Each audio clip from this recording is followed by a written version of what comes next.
प्रयागराजमध्ये महाकुंभ मेळ्यात अमृत स्नानाआधी रात्री 1:30च्या सुमारास चेंगराचेंगरी, दुर्घटनेत 10 जणांचा मृत्यू, अनेक जण गंभीर असल्याची माहिती। कुंभमेळ्यात चेंगराचेंगरीमध्ये 10 जणांचा मृत्यू झाल्याची माहिती, मृतांच्या कुटुंबियांना अश्रू अनावर, 50हून अधिक लोक जखमी झाल्याची ही माहिती। चेंगराचेंगरीमुळे स्थगित करण्यात आलेले अमृत स्नान पुन्हा सुरू। प्रयागराजमधील वेगवेगळ्या घाटांवर आतापर्यंत 3,61,00,000 लोकांनी अमृत स्नान केल्याची प्रशासनाची माहिती। चेंगराचेंगरीच्या दुर्घटनेनंतर कुंभमेळ्यात साधू संतांकडून परंपरागत प्रतिकात्मक विधी आणि स्नान, रामदेव बाबांसह आखाड्यातील संत महंतांच्या उपस्थितीत प्रतिकात्मक पूजा संपन्न। कोणत्याही अफवांवर लक्ष देऊ नका, मुख्यमंत्री योगी आदित्यनाथ यांचं कुंभमेळ्यातल्या भाविकांना आवाहन, तसंच प्रशासनाने दिलेल्या नियमांचं पालन करावं, योगींचं आवाहन। प्रकरणाबाबत उच्चस्तरीय बैठका सुरू, मुख्यमंत्री योगी आदित्यनाथ यांची प्रतिक्रिया, आखाड्याच्या वरिष्ठ महंतांची चर्चा सुरू, योगींची माहिती। कुंभमेळ्यातील चेंगराचेंगरीच्या घटनेनंतर मोदींची उत्तर प्रदेशचे मुख्यमंत्री योगी आदित्यनाथ यांच्याशी तिसऱ्यांदा फोनवरून चर्चा, मोदींकडून संपूर्ण परिस्थितीचा आढावा, जखमींना सर्वतोपरी मदत करण्याच्या मोदींच्या सूचना।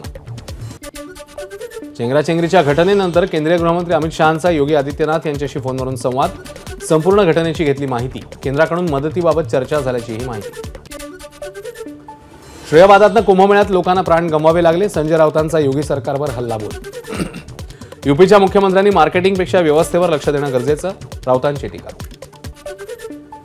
कुंभमेळ्यासाठी 10,000 कोटी निधी मंजूर झाला, प्रत्यक्षात मात्र तितका खर्च झाल्याचं दिसत नसल्याचा राऊतांचा आरोप। 10,000 कोटींचा निधी कोणत्या प्रवाहात वाहून गेला, राऊतांचा सवाल। मौनी अमावस्येच्या निमित्ताने नाशिकच्या रामकुंडावर स्नानासाठी मोठी गर्दी, प्रयागराजला कुंभमेळ्यासाठी जाऊ न शकणाऱ्या भाविकांची रामकुंडावर पहाटेपासून गर्दी।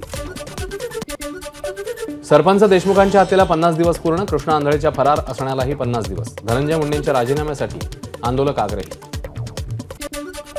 राष्ट्रवादी पक्ष आणि अजित पवारांनी आदेश दिला तर लगेच राजीनामा देऊ, देवगिरीवरील आमदारांच्या बैठकीत धनंजय मुंडेंची स्पष्ट भूमिका, काही जण वैयक्तिक राग मनात ठेवून आरोप करतायत, मुंडेंचा दावा। कोणत्याही प्रकारे वाद निर्माण होईल किंवा पक्षाला अडचण निर्माण होईल अशी कृत्य टाळा, अजित पवारांच्या देवगिरीवरील बैठकीत आमदारांना सूचना, पालिका निवडणुकांच्या तोंडावर जास्तीत जास्त वेळ मतदारसंघात देण्याच्याही सूचना। वाल्मिक कराडच्या दुसऱ्या पत्नीच्या नावे लातूरमध्ये बंगला, संतोष देशमुखांच्या प्रकरणामुळे बंगल्याचं बांधकाम स्थगित। मंत्री धनंजय मुंडे 2 दिवस दिल्ली दौऱ्यावर, केंद्रीय अन्न आणि नागरी पुरवठा खात्याचे मंत्री प्रल्हाद जोशी यांच्यासोबत खात्यासंदर्भात चर्चा करणार असल्याची माहिती।